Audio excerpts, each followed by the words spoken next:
خدا گوشت میکنه که بابا این زمین لرزه هایی که من میارم اینا مشابه زمین لرزه قیامت هستند، تو را تذکر میدم که برگرد از نخواندن جماعت، برگرد از گناهت، برگرد از غیبت برگشت کن، از سخنچینی برگشت کن، از آدم فروشی برگشت کن.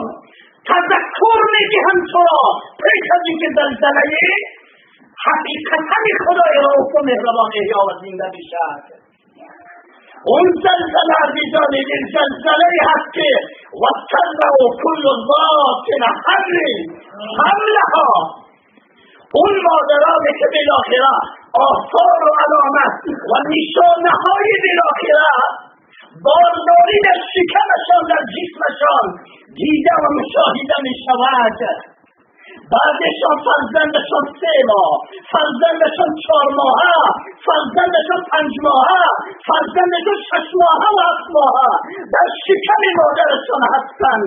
وقتی که این زلزله خداوندی به وجود می آید و والله بالله صلی قسم از شدت و دهشت و وحشت و هولناک قیامت فرزندانشان را سقط جنین میکنند. والله عزیزان دل در این کلام خداوندی شک نیست. مادر فرزندش را سقط جنین میکنند. شما ناگوار است که دیگر تاب نمیارد که اون باری سنگین را در شکمش نگاه میدارد، انفجار میشود. فرزند عزیزان دل از شکم مادرش بیرون میآید. از این لحاظ پسر عزیزم بیا مسخره نکن اسلام را، بیا این کلام شیطانی را از زبان خودت دور کن. خدای رؤوف و مهربان میفرماید کمثل الشیطان اذ قال للانسان اکفر فلما کفر قال انی بریء منک. تو را بالاخره شیطانی که مثل خونی که در رگ و ریشه هست، در حال حرکت هست، تو را وسوسه می کند و بد گفتن، تو را وسوسه می کند به حرکات و سکنات زشت و ناگوار، تو را وسوسه می کند از زبان تو حرفهای کفرآمیز و کفر انگیز بیرون بیاید. بگویی که بالاخره دل من برای مردم یزدان میسوزد چون برای خواندن نماز جمعه میرم. بترسد خدای عزوجل این وسواس شیطانی هستی که در ذهنت میچرخاند و از زبان بالاخره بیرون میارد. فلما کفر قال انی بریء منک، وقتی که بالاخره ایمان را از وجودت خارج کرد، خدا را از دل دور کرد، ارتباط تو را از خدا و رسول خدا دور کرد، بعد از آن میگوید که انی بریء منک، من از رنگ و روی و بوی تو بر این بنده خدا و از رنگ و روی و بوی تو بر این امت محمد رسول الله صلی الله علیه و سلم بی‌ثابت. چرا؟ انی اخاف الله رب العالمین، میترسم که خدای عزوجل به سبب تو بر این بنده ناشکر عذاب از آسمان سرازیر نکند و من در عذاب و مشقت و شکنجه دوباره این انسان ناشکر گرفتار نشوم. تو را به خدا قسم این مردم را از عبادت نزن. با این کلام خویش شیطان را از خود راضی مکن و خدای رؤوف و مهربان را از خود ناراض مکن. فرزندم هر چی زودتر علاج واقع قبل از وقوع، قبل از اینکه تکتاز دنیا حضرت عزرائیل علیه السلام به سراغ تو برسد و پنجه ملک الموت آذین حلقوم شما بشود و روح شما را از ناخن پاتکان بدهد، بترس از فتوای محمد رسول الله صلی الله علیه و سلم فرمودند من تخطى رقاب الناس یوم الجمعه اتخذ جسرا الى جهنم. صدق رسول الله صلی الله علیه و سلم. کسانی که بالاخره مردم را مسخره میکنند، عبادتهای مردم را مسخره میکنند، میگویند بابا داره کجا میرید، خسته خودید، مست شدید، بابا شما داره کجا میرید، چی خبرهایی هست، ما را آگاه بسازید. تو داری بالاخره عبادت مردم را مسخره نمی کنی، تو داری تربیت خدا را مسخره می کنی، تو داری قرآن خدا را مسخره می کنی، تو داری حدیث از رسول صلی الله علیه و سلم را به مسخره می کشی. اما این فتوای خیش را بشنو. اونهایی که بالاخره مردم را عبادت مانع می کنند، چه میسانن باشند، چه با هر حرکات و سکنات میخوان دین مردم را یخ میکنند، محبوب دلها محمد عربی صلی الله علیه و سلم فرمودند: من سخط رقاب الناس یوم الجمعه نه یوم الخمیس نه یوم الاحد نه یوم السبت، هیچ روز را نام نبرد، روزی جمعه را خاص بود. کسانی که در روزی جمعه عبادت های مردم را به مسخره میکشند، مردم را با لسان تیز و تند میخواد از عبادت محروم میکنند، دلهایشان را سرد میکنند، اتخذ جسرا الی جهنم. اونها با این حرکات و سکنات، با این لسان و با این زبان و با این حرفها پول را به سوی گودال جهنم برای خویش باز کردند. همین حرکات، همین سکنات عزیزان دل، پول برای اونها درست می شود تا اینکه وارد گودال جهنم میشند. در حالی که عزیزان دل، محبوب دلها، معشوق دلها محمد عربی صلی الله علیه و سلم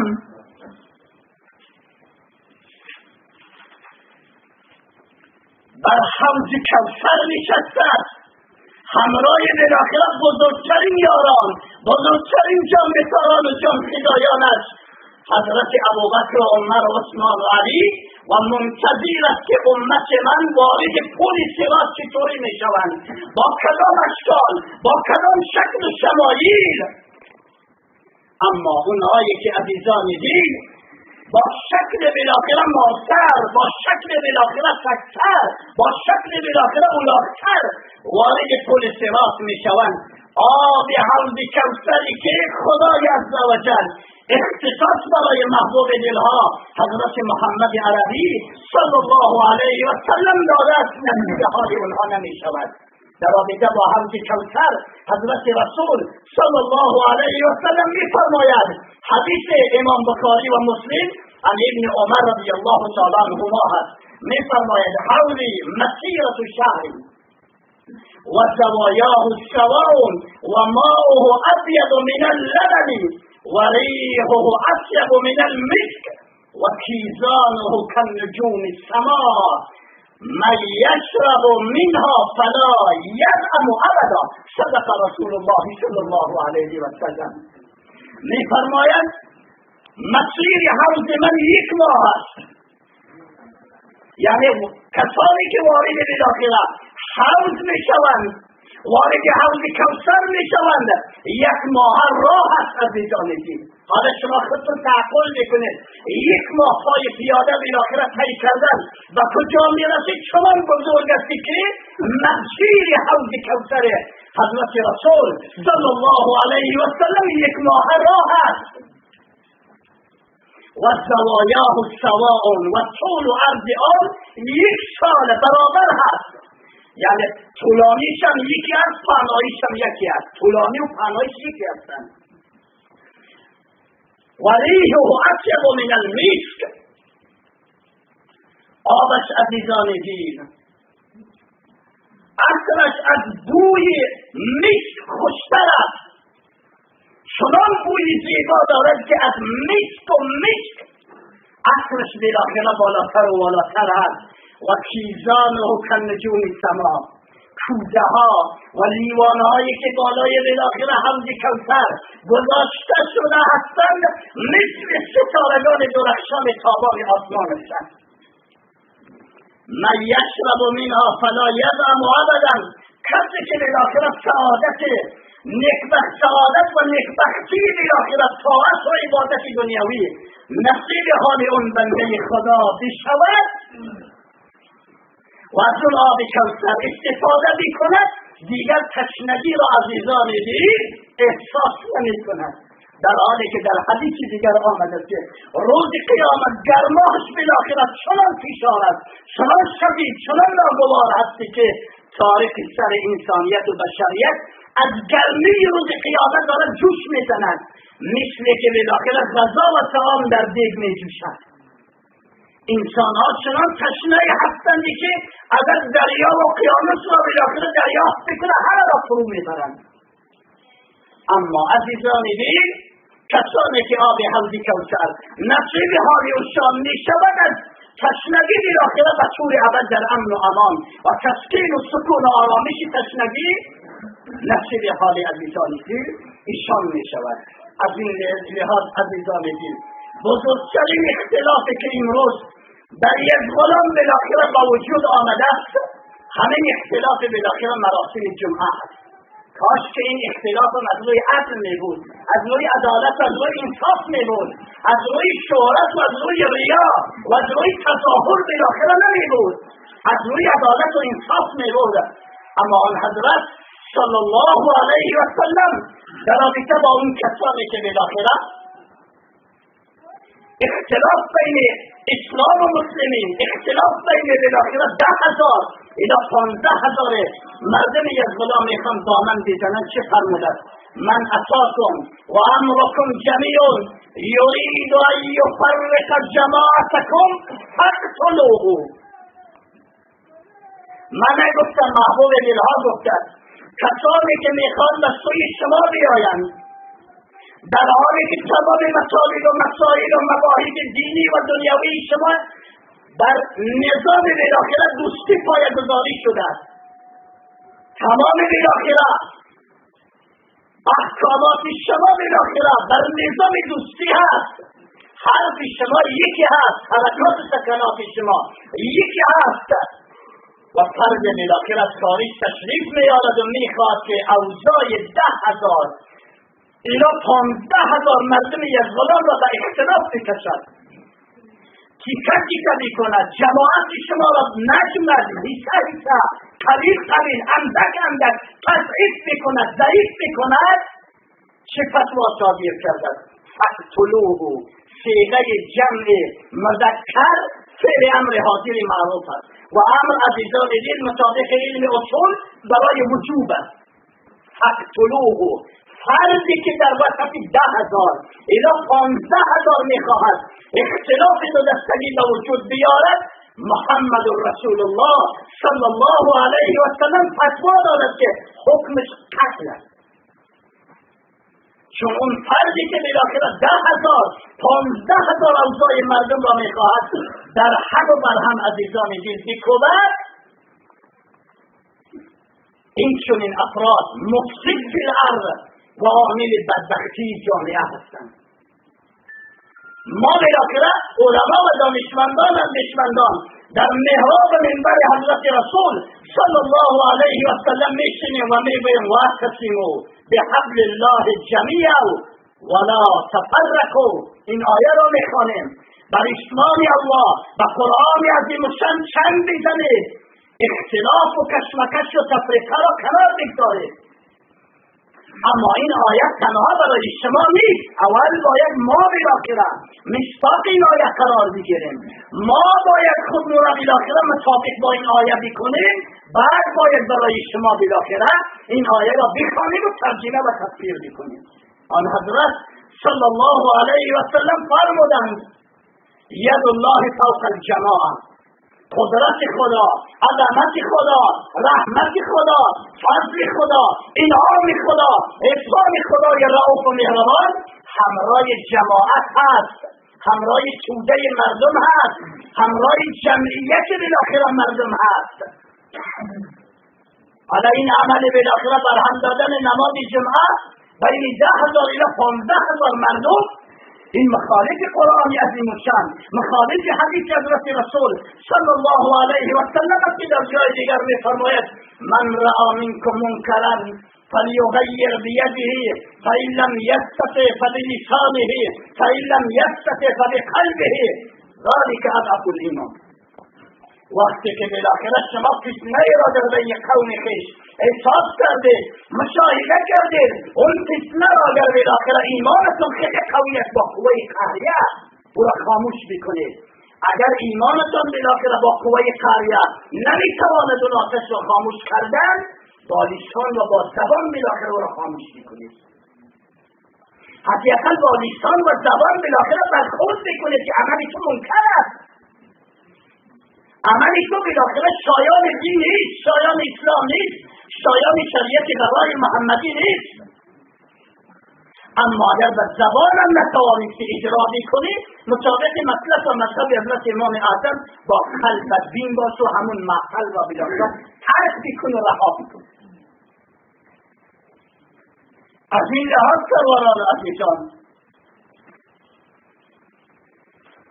وقتی که بالاخره از گله گوسفند یک گوسفند جدا می شود، مسیرش دیگر می شود، یقین داشته باشید که اون خوراک گرگ می شود، اون خوراک گرگ می شود. اما وقتی که از جماعت، از توده جماعت یک گروه قلیل، اقل و قلیل، یک گروه اندک نظم شدن، حصه شدن، جدا شدن، یقین بدانید که اونها غذای بالاخره گرگ توپا هستند. گرگ توپا را میدانید چی است؟ آن حضرت صلی الله علیه و سلم گرگ توپا را شیطان معرفی کردند. شیطان 4 پا ندارد، شیطان عزیزان دل 2 پا دارد. پای راست شیطان نر است، پای چپش ماده. پای راست شیطان مرد است، پای چپش زن هست. وقتی که صبح صادق دمیده می شود، روز می شود، پای راست شیطان با پای چپش جماع می کند، همخوابی می کند، قرابت می کند، نزدیکی می کند. و مردی که قرابت و نزدیکی کرد، پای چپ شیطان حامله دار می شود، باردار می شود. همون صبح تولید می کند. 70 زیادت 70 شیطان، زیادت 70 شیطان همون صبح که جماع کرد باردار شد تولید می شوند. تا عصر اونها را تمرین می دهد، تمرین نظامی مجهز می کند اونها را. و وقت عصر که شد اونها را بسیج می کند. یک گروه را اعزام می کند، میگه که به قول مفتی محمد تقی عثمانی شیطان بالاخره عالم، دانشمند و اندیشمندن، همون شیطان عالم است. هر انسانی که عالم است شیطانش هم عالم است. بس سوی عالم شیطان معمولی نمی آید، شیطان خیلی تحقیق کرده، تخصص دیده، با تجربه بالاخره بس سوی اون می آید، جدا میکرد. یک گروه را بسیج میکرد، کاری تو بالاخره انسانها را از نماز زدن است. یک گروه را بسیج میکرد، کاری تو انسانها را از درس و دروس مانع کردن است. یک گروه را بسیج میکرد، کاری تو بالاخره انسانها را دعوت کردن در دینا. یک گروه را بالاخره بسیج میکرد، کاری تو انسانها را به شراب نوشی دعوت کردن. یک گروه را بسیج میکرد، کاری تو انسانها را بسیج کردن به غیبت. یک گروه دیگر را میگه کاری تو بالاخره انسانها را به سخنچینی، به تهمت و به سایر بالاخره وسایل اخلاق بسیج میکند، میفرستد. فردا عصر وقتی که می شود پیش شیطان میرند و گزارش میدهند، همه بالاخره با جرأت کامل گزارش میدن که خجیل است. بابا شما چرا نمیایید؟ چرا وظیفه خویش را انجام نمیده؟ بابا اون وظیفه که به دوش من گذاشته بودی نتونستم انجام بدهم. به نوی اصلا چه کار کردی؟ بیا اینجا. چی شد؟ چه کار کردی؟ چه عمل رو انجام دادی؟ میگه بابا طلبه را بالاخره من